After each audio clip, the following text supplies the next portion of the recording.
Hello guys, সকলেই শুভ নববর্ষের শুভেচ্ছা। আজকের দিনটা আমাদের অনেক আনন্দময় দিন। সকলেই আমরা একত্রিত হয়ে মেলার উদ্দেশ্যে রওনা হলাম।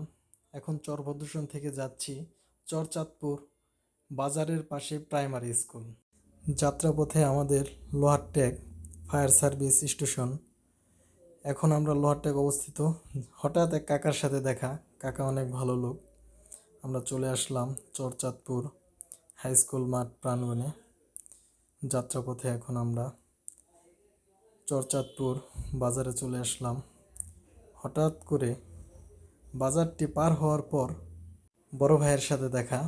বড় ভাই আমাদের অনেক কিছুই বলল মেলা সম্পর্কে। বড় ভাই এখন আমাদের মেলা ঘুরে দেখাবে। এক বড় ভাইয়ের বাসায় গাড়ি রেখে মেলায় প্রবেশ করলাম। এখন আমরা মেলায় অবস্থিত। বিশাল মেলার আয়োজন করা হয়ে আছে। আমাদের প্রাকৃতিক যে একটা দৃশ্য, হয়তো আমি যখন ছোট ছিলাম ছোটকাল থেকে দেখছি, অনেক দিন পর এই শৈশব কথা মনে পড়ে গেল। এই আমাদের বাচ্চাদের খেলনা, আমাদের অনেক ধরনের আইটেম, আমাদের পান, এই খেলনা, ছোট বাচ্চাদের খেলনা। যখন মেলাতে ঘুরি অনেক রকম জিনিস আমরা দেখতে পাই। আমাদের প্রাণপ্রিয় কাকা জুয়েল কাকা, সে এখন বাঁশি বাজাইতেছে। আমার বন্ধু সাইফ আবদুল্লাহ, সে মনের সুখে বাতাস নিতেছে।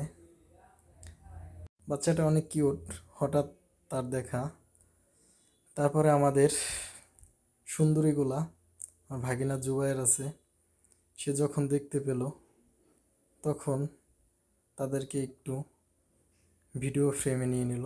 আমাদের জুয়েল কাকা বেলপুরি সবার উদ্দেশ্যে খাওয়াবে। কাকা বেলপুরি বানাইতেছে, আমরা পাশে দাঁড়ানো। বেলপুরিটা নাকি অনেক মজাদার, না খেলে বুঝতে পারবো না। বেলপুরি বানানোর জন্য আমরা অপেক্ষায় আছি। আমাদের কাকা জুয়েল কাকা, সে হঠাৎ হাত দিয়ে নিয়ে খেয়ে ফেললো। সে বলতেছে অনেক মজা, অনেক টেস্ট। আমাদের বড় ভাই শাফিজুল ভাই, আমরা সকলেই বেলপুরিটি খেলাম। বেলপুরিটি অনেক সুস্বাদু। আমাদের ভাগ্নে জুবাইর, সে এক গালে একটা খেয়ে ফেললো, আসলে বলার ভাষা নাই। সেও বলল বেলপুরিটি অনেক মজাদার।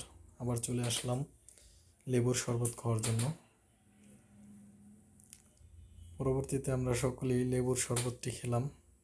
মনকে ঠান্ডা রাখার জন্য লেবুর শরবত খেতে হবে, তাহলে মনকে ঠান্ডা রাখতে পারবেন না। ভাগ্নে জুবাইর অটোমেটিক ঠান্ডা হয়ে গেল। শরবতটি দেখতে অনেক সুন্দর। ওই সব কালের কথাগুলো মনে পড়ে গেল। দেখেন সেই বেলুন, সেই চরকি। আমার ছেলে রিয়াজ, সে বলল বাবা আমাকে একটা চরকি কিনে দাও, কিনে দিলাম। আমার বন্ধু সাইফ আবদুল্লাহ, তার অনেক শখ, তার একটা ছেলে থাকবে, এভাবে ঘুরবে, আসলে তার কপালটা পুরা, বলার ভাষা নাই। আমাদের বড় ভাই তাহমিদুল ভাই, তার সাথে হঠাৎ দেখা।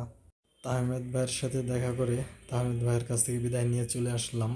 হঠাৎ লোহারট্যাগের ডনের সাথে দেখা, সেও আমাদের বিদায় দিয়ে দিল মেলা থেকে।